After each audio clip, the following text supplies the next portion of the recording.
Platinum X here, once again with another playthrough of Baldur's Gate 3. This time we're going to be playing through as Wyll. And, anytime you play an origin character, there are things you can change and some things you cannot change. So what I'm going to do is I'm going to go ahead and move on with what we can change and go over what we can't. And then I'm going to come back and play the introduction. All right, so starting with race, Wyll is a human, will remain a human, that cannot be changed. I'll go over proficiencies in just a second. One proficiency before I move on, I want to point out, or starting ability, or starting bonus, is human versatility, which allows you to pick any skill that you're not already proficient with, and increases your carrying capacity. So any bonus skill. Class, warlock. Again, cannot be changed. Wyll is not only a warlock, but he is a fiend warlock. Meaning he has... now there's going to be some spoiler alert. Well, this is a spoiler alert. I might reveal some things about the story that, if you've never played before, well, you might want to go back to maybe my first playthrough. So, anyway... So Wyll is a fiend warlock, meaning he has a devil patron. That is a major part of the story. And so again, cannot be changed. And now having said that, once you start playing, you find withers, and withers can respec. You can respec with withers, which will reset you back to level 1. But that also means, well, you can change your class entirely.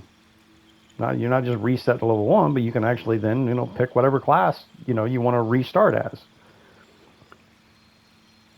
Wyll is one of 3 characters. That's a complete story breaker. Absolute character breaker right there to change his class. I mean, if you want a multi-class, I always multi-class Wyll when he's a companion. I'll go 4th level. The first couple of times I played through, I played through like 8, 9, maybe even 10 times. So the first couple of times, I played through, I took him all the way up to 12. But then ever since then, I always dual class him as a bard. So I'll go 4th level warlock and then 8 levels of bard. And the reason for that is a warlock is limited to 2 spell slots. Or at least not in, level 11 does unlock a 3rd spell slot if you go all the way up to that level. But again, I always dual classed him. Go 4 level warlock. At 3rd level, you unlock your specialization. I would always pick Blade Pact. And then 4th level to get the feat. And then change him to a bard for the other 8 levels. That expands his spell slots. So we'll get into spells here in a moment and the importance of expanding those spell slots. But also gave him the advantages of a bard, the bard song, and they're both charisma-based spellcasters. So charisma being the prime ability, or what I call stats or attributes.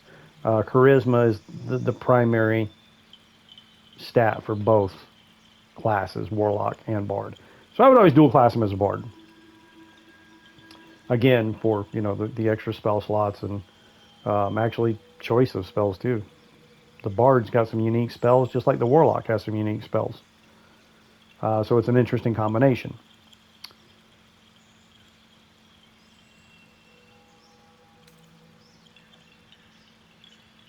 So it's cool to dual. It's fine to dual class it. It's not a character breaker or story breaker because Wyll is still a warlock and still has a patron. That is a major part of his story. But to completely change his class entirely to where he's not even a level 1 warlock is a story, because then he wouldn't, like, who was Missouri? You know what I mean? Like, he wouldn't need a patron. So again, it's a complete story breaker to change his class entirely. But starting off, you can't change an origin character's class. But there's 3 characters that are a story breaker. Shadowheart, Wyll, and Gale. Their class is a major part of their backstory. So to change it entirely is a story breaker. But dual classing them, sure, knock yourself out. You know, do your build however you want to do your build. But starting out, you can't change. So anyway, warlocks get. We can change the cantrips. We'll get into that in just a second. Spells, we can select our spells. We'll get into that. But wisdom saving throw proficiencies and charisma saving throw proficiencies. Now I've already gone over that charisma is the primary ability, or again, they call it ability. It just kind of gets confusing when you're trying to talk about other things or abilities. So I always say stat or attribute. But yeah, charisma is the primary attribute. But wisdom, if you notice, Will's starting with a 10 wisdom. So we're definitely going to change that because that is something we can definitely change. And because basically this allows you to add your proficiency bonus to your saving throw. So if we're already getting a bonus, yes, but when it comes to some of these saving throws, especially wisdom and charisma, they're kind of really big, like important saving throws. As far as like mind altering spells, like charm or completely turn you against your own party. So again, you cannot change this, but we can change our wisdom to give us more of a bonus to where we're adding our proficiency and ability bonus from wisdom. So we'll get into that here in a moment. Simple weapon proficiency, light armor proficiency. So that's from being a warlock. But again, we go back to we don't need to go back to human. But I said we'll go over in just a moment because it's all you got. If you bounce over to the right here, there's a summary right here, both human and class, race and class combined. We've got our list of proficiencies. Simple weapon proficiencies, which I don't like. There's a bunch, but I'm not going to sit here and list them all. But just one thing to note: rapier is not one of them. Rapier is a martial weapon proficiency. So why does he have a rapier? When you start, he'll have proficiency with rapiers. It's not listed here, but he has proficiency with rapiers. And the only way I can explain that is, well, he is the Blade of Frontiers. So you can't really be the Blade of Frontiers. And I'm horrible with impersonation, so that wasn't even an attempt at trying to be impersonation. But, he is the Blade of Frontiers. So you can't really, be the blade of something without a blade, right? So I guess Missouri, just so he could be the Blade of Frontiers, granted him the proficiency to use rapiers. You know what I mean? Like, it's the only way I can explain it. So he is proficient with rapiers as well. But anyway, simple weapons, spears, pikes, halberds, glaives, light armor, and shields. Now, having proficiency in light armor and shields means he can cast spells while using them. One thing to point out, though, if you use the spell armor, which gives you a base armor class of 13,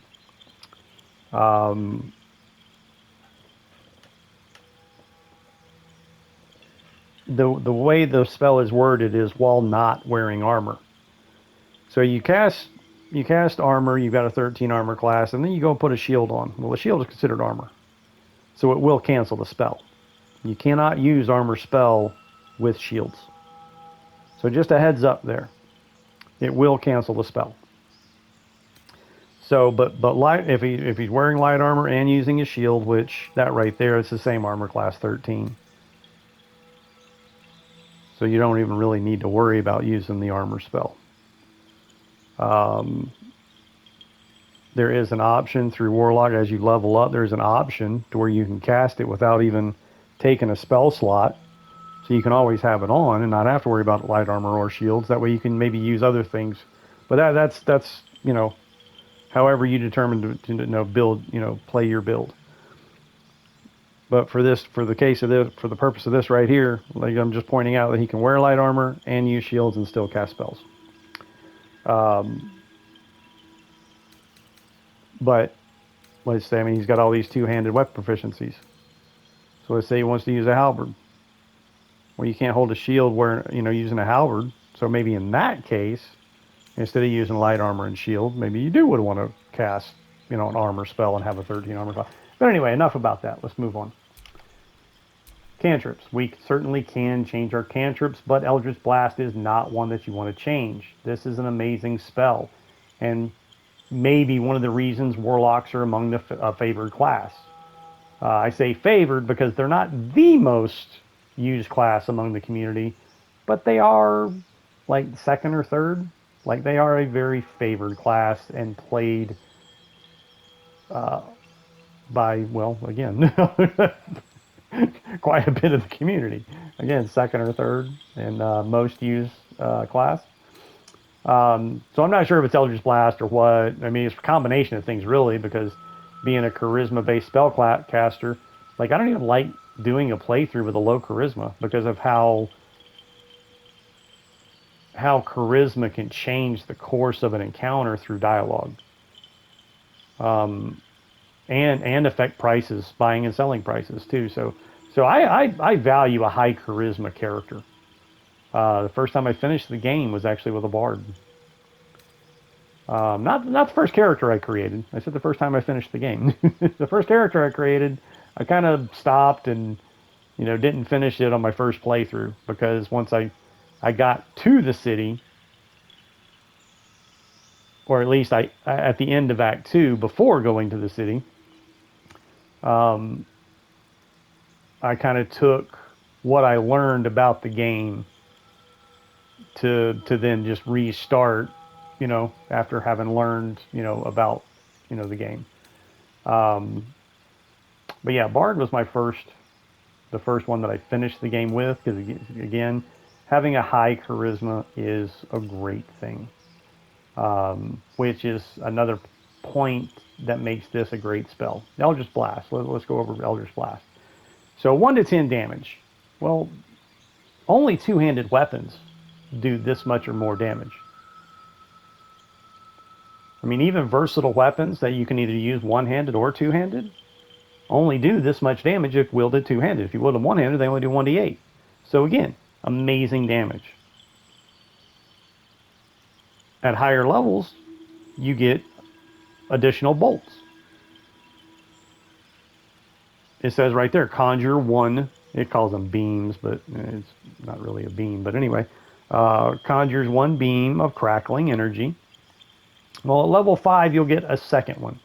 And then I'm not sure at what level, but at a higher level, you'll get a third one. So that's 3 to 30 damage without modifiers. And you can split it and attack different targets, or shoot them all at the same target. So again, awesome spell, but we're not done yet. What makes it even more awesome is once you level up, just even the second level, you just got to level up to level 2, and there are 2 things that affect Eldritch Blast that you can choose. They're just warlock powers. I would say abilities, but again, they call strength, dexterity, constitution, like they call that ability. So it really gets confused. That's why I prefer to call them stats and attributes. So I can say, ability at level 2, you get to choose other abilities that enhance Eldritch Blast. I mean, there's a whole list of things you can choose from, but 2 of them specifically affect Eldritch Blast. One of them being adding your charisma bonus. Well, charisma is going to be our has stat or attribute, or, well, again, they call it abilities. It's going to be our highest one. So, of course, we want to add that to our damage. So we're certainly going to select that. So now we're hitting as hard as a frontline fighter, with a 2-handed sword, adding a strength bonus to it. You know what I'm saying? So Eldritch Blast, again, amazing spell. Adding your charisma bonus to the damage. And then the other one, and it's a toggle effect, you can turn it on or off, is a knockback effect. So if you hit them with the blast, it'll knock them back. So that whoever they're standing up next to that they attacked previously or are going to attack, you knock them back so your party member can then get away from them without them taking an opportunity strike at them for when they try to move away from them. You see what I mean? Or you knock them off a cliff so they take falling damage. So again, the knockback effect is awesome. And again, you can turn it off because there might be some situation where you don't want to knock them back. So again, it's a toggle effect. You turn it on and off. So again, Eldritch Blast is an amazing spell. Not really sure if that's why warlocks are so favored.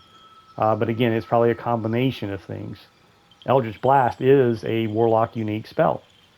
And them being a high charisma based, class, again, I think is, probably a combination of things that makes the Warlock a favored class. Now, the next spell here that we start with is Blade Ward. Take only half damage from blunt, piercing, and slashing attacks. Well, that sounds great, but it's not very applicable. And you're like, well, what do you mean? What do you mean? Of course it's applicable. You're only taking half damage from, like, what are you talking about? But no, seriously, if you look, it's only good for 2 turns. And it takes an action. Now, if I could cast it with a bonus action and still cast my Eldritch Blast, it would be awesome. It would be just as awesome as well, maybe not as awesome as Eldritch Blast, but it would be great. Well, you can't use it as a bonus action. It takes an action to cast it, and it only lasts 2 turns. So that's what I mean. It's not really that applicable. It's like pretty low value or usefulness. So we're going to take that off. And what we're going to put on, something that is very useful, high value. Again, we already talked about how a Warlock is a charisma-based class. Your highest ability or stat attribute is going to be charisma. Friends gain advantage on charisma checks that allows you to roll 2 dice and pick the highest of the 2 when you're, against a non-hostile creature, meaning, 3, dialogue.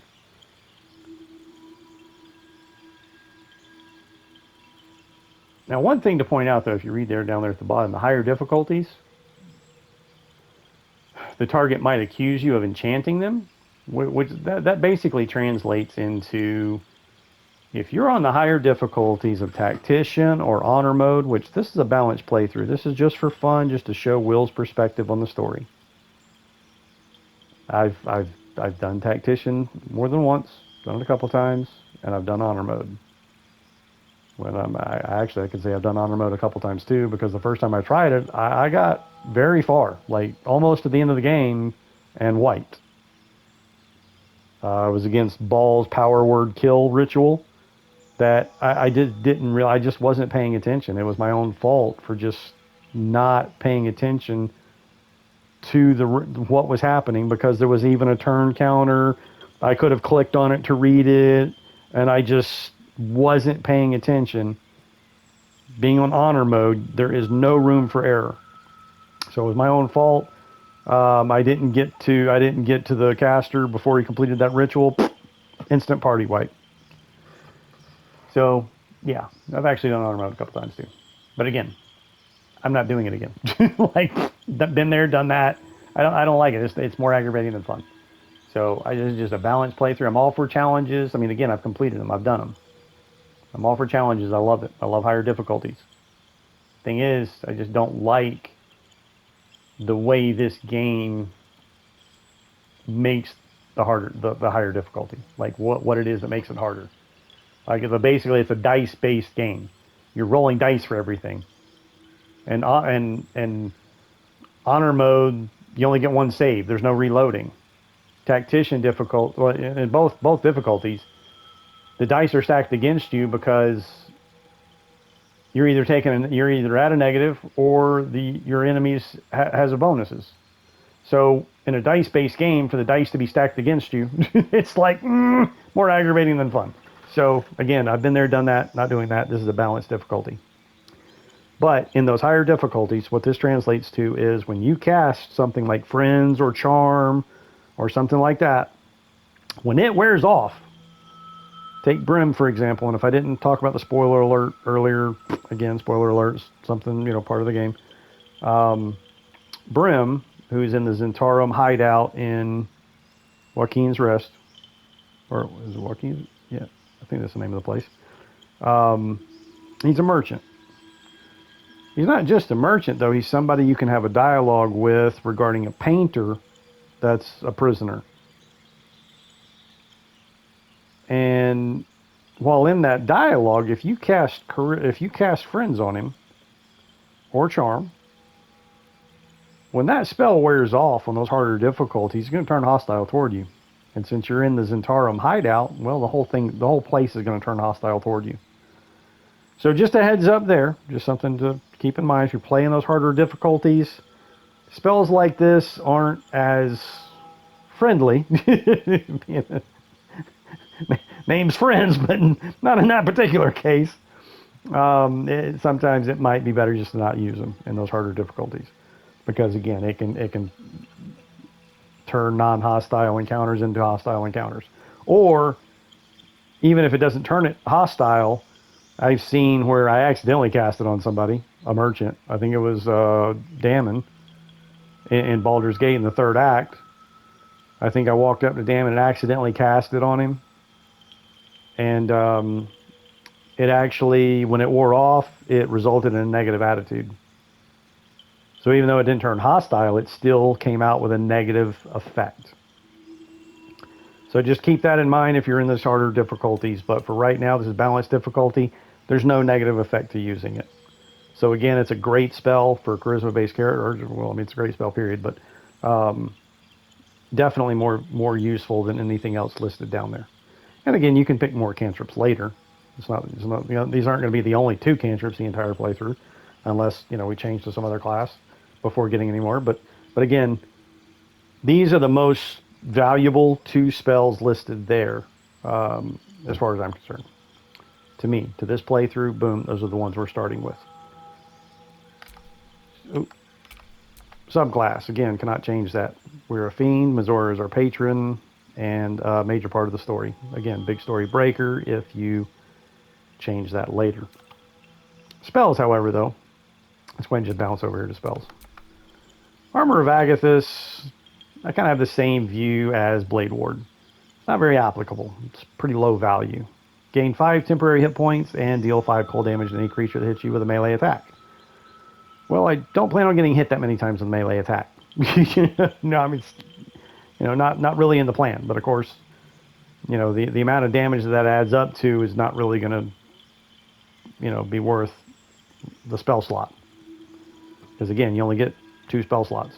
I don't know if I went over that already, but you only get 2 spell slots until level 11 or 12. You'll get a 3rd spell slot, but in the meantime, you only start with 1 starting out. So I think at level 2 you get the 2nd one. But anyway, so the cold damage, I mean, it seems beneficial, but I don't plan on getting hit that much to where that would really add up to, being valuable, more so than any other spell. Temporary hit points, if you'll read down there, it says can only have temporary hit points from 1 source. So we bounce back over here and look at Dark One's Blessing for being, that's an ability or power of being, a fiend warlock. When you kill a creature, you get temporary hit points every time you kill a creature. You can only have temporary hit points from 1 source, so it seems a little redundant to have, and just kind of a waste to have multiple sources of temporary hit points. So once again, low value. What is of great value, though, is Hex. Just like Eldritch Blast, Hex is an amazing spell. So we've already got Hex, we've already got Eldritch Blast, which the one thing I left out about Eldritch Blast that makes it amazing, it's a cantrip, which means we can cast it every turn. There's no limit. We're not going to run out of spell slots, because cantrips you can cast every turn. So again, that's what makes Eldritch Blast so amazing. Now, Hex, on the other hand, does take a spell slot.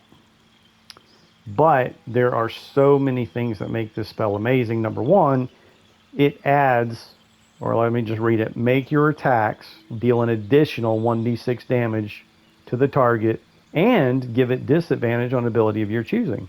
So there's 2 things right there.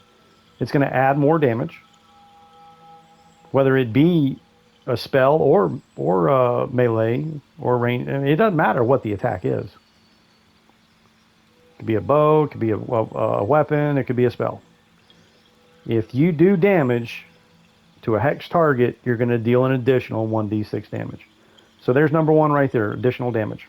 Number 2, the disadvantage of ability of your choosing, meaning when you cast a spell, you're going to pick strength, dexterity, constitution, whichever one ability that you want to. Again, I prefer to call them, stats or attributes. But you're going to pick one to hex. So let's say, in a particular combat situation, you got somebody, either whether you use grease or one of your companions use grease, whatever, there's grease on the field. Or you plan on using grease. Let's just, grease is in the equation, okay? Grease is on the field of play. You would then hex, that's a dexterity roll to move across grease without falling and being prone.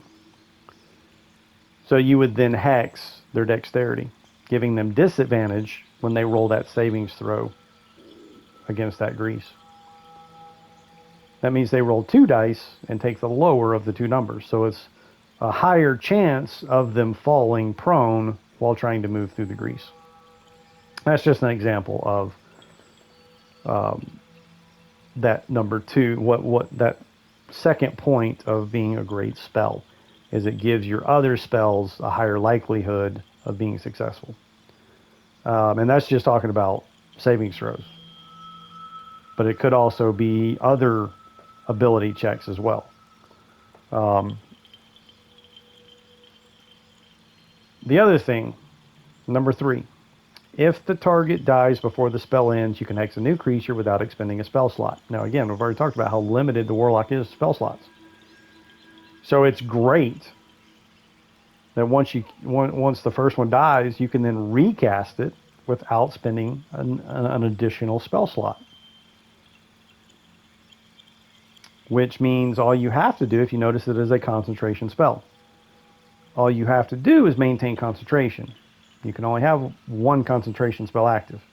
So that's usually where a lot of us screw up and break our concentration, because we cast another concentration spell and it's like, oh crap, now I just lost my hex spell, or whatever. Or Shield of Faith. That's the thing about like Shield of Faith, gives you a couple extra AC, and then you cast something else as concentration. You're like, oh crap, I just lost my. So it's most often our own faults we lose our concentration because we cast some other concentration spell. But the only way for us to lose concentration is either what I just talked about, or when you take damage, you're going to roll a savings throw to maintain concentration. That is a Constitution save. Something else we're going to keep in mind when we get over to our abilities and start playing with those numbers. Because right now he's got a 14 Constitution. I'm going to take it higher. Because again, Constitution adds to our concentration savings throw. Okay, so there's 3 points that make this a great spell. The 4th point is, it is a bonus action. We can cast Hex before casting Eldritch Blast. Or, again, it doesn't matter what the attack is. You could attack them with your melee weapon, or your bow or crossbow, whatever. You can use whatever attack you want. Again, it's a bonus action, which means we still get our primary, our other action. So we can cast it, then attack. So 4 points that make Hex an amazing spell, and once again, a Warlock unique spell. I could be wrong, but I don't remember any other class being able to, like, having access to it. But when I talked earlier about dual classing Wyll as a bard, expanding the spell slots, I could use my bard slots to cast Hex, as well as Hellish Rebuke. Now, before I get into Hellish Rebuke, let me first jump up here to Arms of Hadar. I'm not really a big fan of Arms of Hadar. I mean, you look at Burning Hands. Burning Hands does more damage, and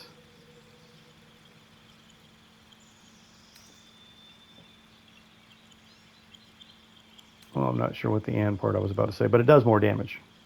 So why would I want Arms of Hadar when I can get Burning Hands? Well, Burning Hands is like a fan in front of you. So it can hit multiple enemies. It's like a cone or a fan in front of you. Arms of Hadar, though, again, doesn't do as much damage as Burning Hands. But it's radius, 3-meter radius around you. Which basically makes it an area effect spell that can hit NPCs and companions. So it's friendly fire capable. I guess the one thing about it that would be, better than Burning Hands, even though Burning Hands does more damage, is it prevents targets from using reactions. So if you cast this, then you could then move away from them without them reaction striking you. But that's if they fail to save, or that's if they make, wait, yeah, that's if they fail to save. So it's a savings throw. On a savings throw, target still takes half damage, but are able to use reactions. So it's an iffy thing. It's not a definite thing. So again, like I would normally take Burning Hands over Arms of Hadar, but again, Arms of Hadar is another one of those unique warlock spells. So I'm going to go ahead, and since this is balanced difficulty and the dice aren't stacked against us, again, another reason why I hate those higher difficulties is because when it comes to saving throws, it's most of the time they're going to save because again, the dice are stacked in their favor. They get bonuses just because of the difficulty. So I'm going to go ahead and keep Arms of Hadar. Again, it is a warlock unique spell. Now, why would I keep... Let's get to Hellish Rebuke. I'm going to keep Arms of Hadar and Hex. But Hellish Rebuke is a great spell.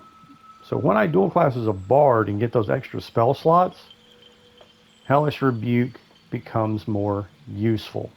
So it becomes a higher value spell, considering I can use it more than once. Or twice. What Hellish Rebuke is it's a reaction. So if something attacks you, hit or miss, you get to reaction strike them back with Hellish Rebuke, which does pretty good damage for a reaction strike. A ranged reaction strike at that. But again, it takes a spell slot. So if I've already cast Hex, and I only have one spell slot remaining, well, I can only use Hellish Rebuke one time. So again, low value, not applicable spell. Again, I think Hellish Rebuke is also another warlock unique spell. I could be wrong on these unique spells. I mean, but I played Bard, I played Clerics, I played Wisdom. I mean, I don't recall any other Druids, which Rangers, get Druid spells. Paladins. I mean, I played with Missouri. I don't recall. Well, actually, did Missouri have? Anyway, it's beside the point. If you've got more spell slots, it will be more useful. So again, that's why I normally dual class Wyll as a board. So that I have more spell slots that I can use for Hex and Hellish Rebuke. But just starting out, with only, two spell. I mean, you only start out with one, but, I think level 2, you get the second one. For most of the game, you got 2 spell slots. Hex. And again, other than Hex, I really don't care about any of these other spells. I'm going to reserve those spell slots for Hex.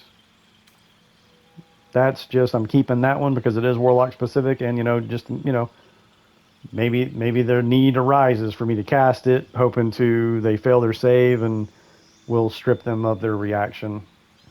So anyway, let's go ahead and move on. Spent enough time on spells here. Background we cannot change. Wyll is a folk hero. He is the Blade of Frontiers, so that cannot be changed. He has animal handling and survival as skill proficiencies. And those are wisdom-based skills. So again, that's another reason. So he's got wisdom saving throw proficiency and 2 wisdom-based skills. So that's all the more reason, now that we're on abilities, to increase our wisdom. But remember what I said about Constitution. Constitution is concentration savings throw. So I'm not going to change this to wisdom. I'm actually going to change to Constitution. So charisma being primary, we want to leave that with +2. Like every stat you can raise to 15. It takes 1 point per point up to 13, and then 2 points for 14, and then another 2 points for 15 and above. But again, you can only go up to 15, These bonuses are what take it up beyond 15. So we're going to leave +2 bonus with charisma. So we've already got a 15 charisma with +2 bonus giving us 17. So that's already max. We can't take it any higher. We're going to leave it like that. Changing this from dexterity to constitution allows us to, well, take these 2 points out of dexterity and bump them into constitution. So that's 15 constitution with a +1 bonus to a 16. So that's giving us, we started at a 14. So now this is giving us another +1 for our savings throw to maintain concentration. Not only that, but it's also giving us more hit points. The 14 was a +2, 16 giving us another +1, or giving it, giving us a +3, which is another, 1 point. Now let's move on to intelligence. Now, before I go any further with the attributes, well, actually, let me go ahead and just knock intelligence down to 8 and pump wisdom up to 14. So that's basically going to be our starting attributes or abilities. Again, I wish they would have called it attribute or stats, statistics. Like ability just gets too confusing when you start talking about other things too. Anyway, so that's what we're going to start with. We don't need strength because, well, my primary weapon is going to be the Eldritch Blast. But let's say I wanted to use the rapier. Well, the rapier is a finesse weapon, which dexterity adds the modifier, the bonus, or in this case, I took the bonus away. But dexterity adds the modifier to finesse weapons, which are rapier, scimitars, short swords, daggers. I'm not sure what all finesse weapons are, but those 4 specifically. And there's even a couple of unique long swords in the game that are finesse as well. But again, finesse adds your dexterity instead of your strength to the attack rolls and damage rolls. Dexterity is very important, like ability actually, because it's not just for finesse weapons, it's also for initiative and armor class and saving throws. There's a lot of attack spells like fireball, lightning bolt. Pretty sure those are dexterity saves. So dexterity is a very valuable ability, or again, attribute. But the reason I'm starting this at 10 is so I can, get these other ones up to where I want them. And the reason I'm taking intelligence down too. So these 3 stats are during the playthrough of the game, there are plenty of Hill Giant Strength potion or elixirs. Elixirs last until your next long rest. There's plenty of Hill Giant Strength. And in the city, you'll even find Cloud Giant Strength. So the Hill Giant gives you 21 strength until your next long rest. And there's plenty to either find, buy, or make. Through alchemy. There's plenty to always have a 21 strength if you so choose. So that's why we really don't need strength. If I need strength, I can use one of those elixirs. Dexterity, again, I've talked about the importance of dexterity, but the reason I'm starting out so low is, well, again, because those other points, to put those other points where I want them, but there are gloves of dexterity that are in the game that give you an 18 dexterity. So it doesn't matter, even if I put it at 14. Once I put those gloves on, it's an 18. I could even take it down to 8. Once I put those gloves on, it's still an 18. But I would never recommend, going into a negative, because that's a negative. That's a negative on your initiative. That's a negative on your armor class. It's a negative on your savings throws. I would never recommend, which I did do a playthrough. I think my Shadowheart playthrough I went with an 8. But I would never recommend that. So in this particular case, because really I don't need those other 2 points for anything else. I mean, the best I can do is pop that into a wisdom. It's not necessary. I'm going to keep them right there at 10. That way I'm not taking a negative until I get those gloves of dexterity, and that will definitely be a part of this build. Which at that point I will always have an 18. I'm not going to have enough feats to increase my dexterity above or even to an 18, much less above an 18, by just using feats to increase my abilities. because again, I'm going to be using my feats to get my charisma up to 20. And then the first feat at level 4, there's a feat called Actor, which gives you a +1 charisma, gives you the skill Intimidation and Performance.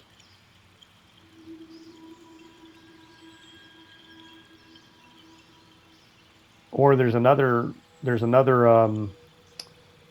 feat that gives you +1 charisma and allows you to play musical instruments.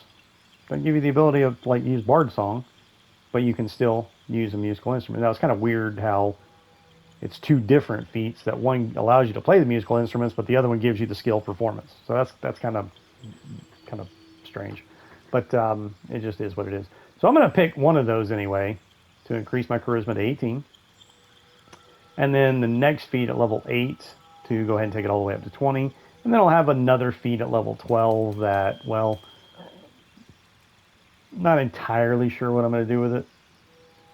But I have a good idea, but not entirely sure. So we'll just have to wait till we get there.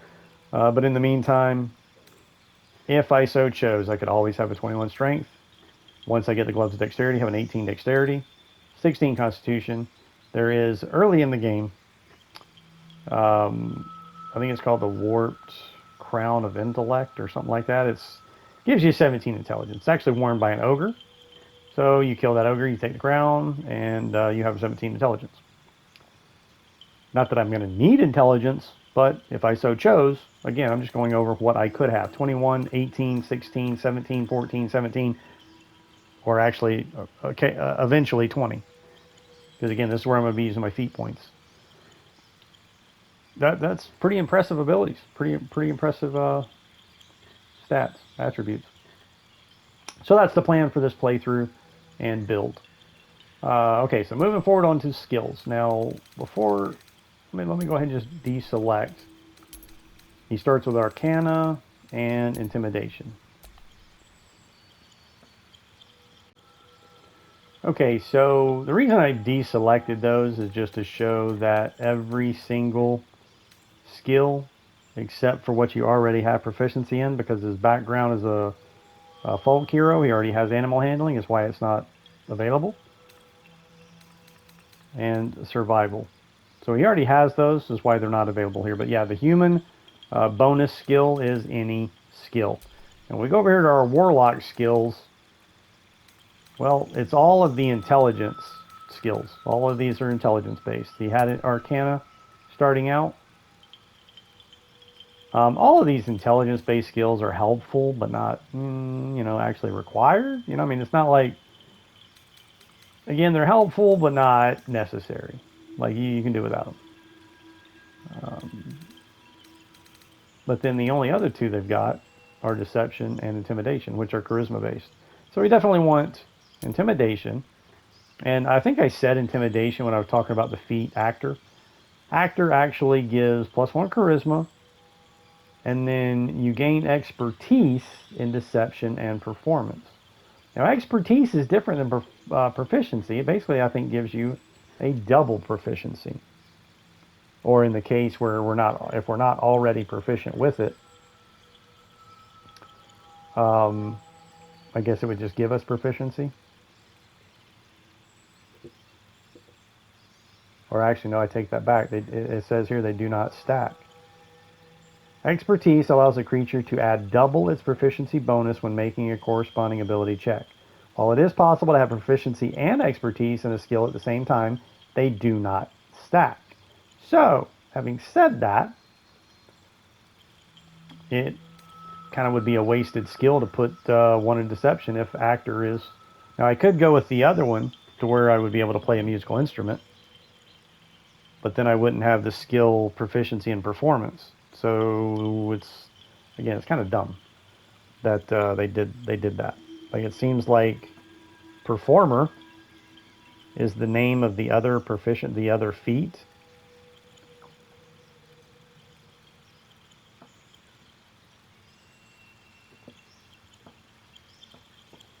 Performer adds +1 to charisma and gain musical instrument proficiency. That's it. So it's kind of dumb. Like, performer should get proficiency and performance as well. Like that's dumb. But it is what it is. We can't really change that, right? So I'm definitely not going to be taking performer. I'll be taking actor to get my charisma up to 18, and then to get that expertise in deception and performance. Now, performance does show up in dialogue options. I know of at least one, and I mean there could be others, but it does show up in dialogue. It's not just for performing with a musical instrument.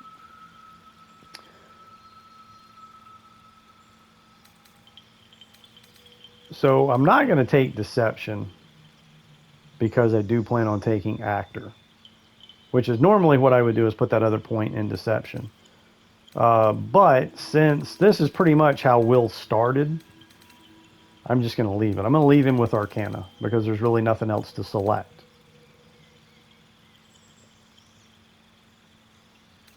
Because all these other ones, all of these are intelligence based. Again, so he already starts with Arcana. Arcana is kind of useful. So I'm going to leave that. And then again, I can use that crown to give him a 17 intelligence to give him more bonus on Arcana. So I might as well just leave it with Arcana. Select Intimidation, and then going back here, since Persuasion was not one available for Warlock, I'm going to go ahead and use my human skill to select Persuasion, which not only is this good in dialogue, along with Intimidation and Deception, but Persuasion is what affects your buying and selling prices. When you go into a merchant, you look down in the bottom left corner, or what, I don't know, it might be the bottom right, I don't know. But you look down, you'll see Persuasion with your modifier next to it. That affects the buying and selling prices at merchants. So Persuasion is not, is double value. So I definitely want proficiency in Persuasion to get that number as high as I can get it. So that my money goes, so I get more money, and it goes further. So again, we're going to start with Persuasion and Intimidation, and keep Arcana as well, because when at 4th level we get our feat, we'll have Deception and Performance, not just proficiency in it, but expertise in it, giving us double proficiency in those two, and getting our charisma up to 20. All right, so anyway, that's it. That's the plan. I think I said we'll go back and listen to the introduction.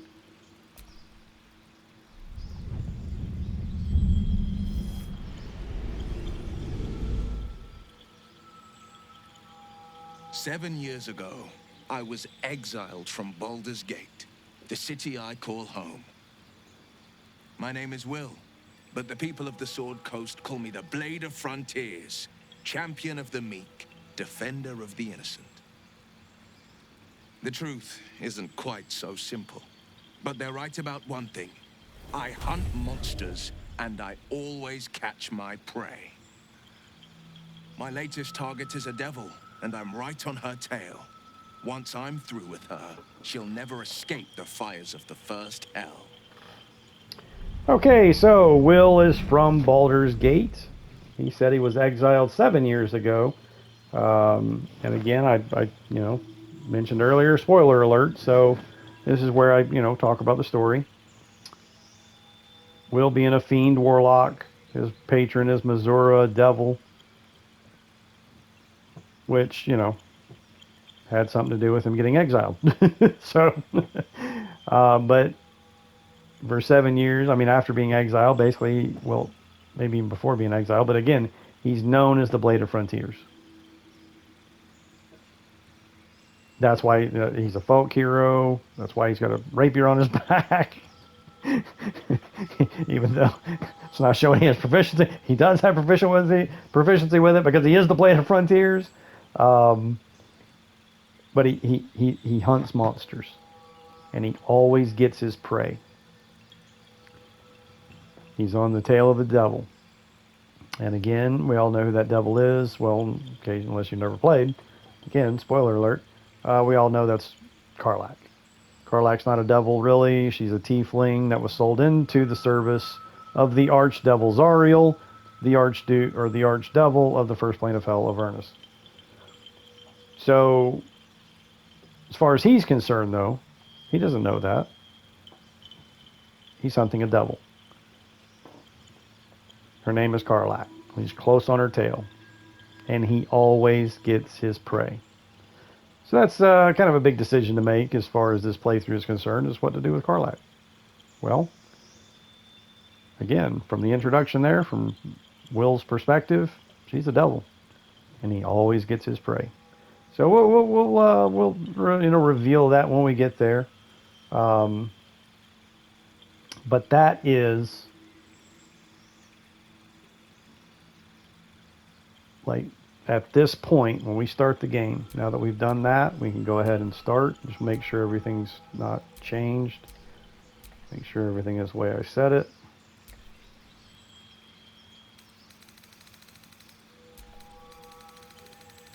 And we can go ahead and start.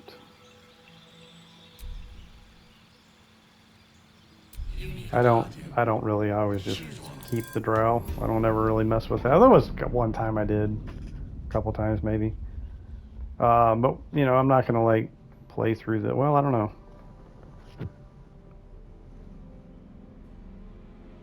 Is it going to show Wyll or, I think this is the same regardless. Like, it's always the same, so I'm going to just skip it. It basically just, you see him infecting. Oh wait, no. Well, I think that was the first thing before we got to the whole character creation. I'm gonna go ahead and skip that.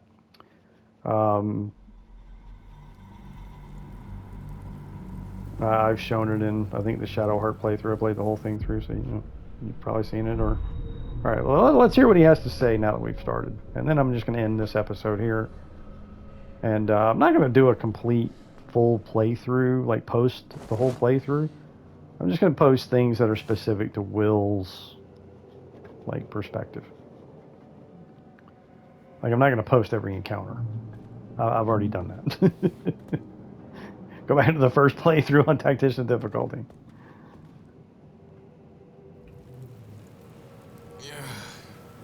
What did that illithid do to me? Forget it. I've got a quarry to catch. Damn it, Karlak. Where have you gotten to? Okay. What did that illithid do to me? Forget that. Where have you gone, Karlak? Where have you gone? His only concern is catching his prey. Alright, so thanks for watching, like, and subscribe, and stay tuned for more with Wyll. What's his name? Ravengard? Anyway, don't forget that like button. Give it a thumbs up. And continue to watch the playthrough. Now, I'm not sure exactly when I'll be getting to this playthrough. I intend on doing a playthrough for all Origin characters. I'm going to go ahead and post this, but I'm not sure when I'll actually get around to the full playthrough. So anyway, again, thanks for watching. Hit that like button. Be really cool if you subscribed as well. Take care.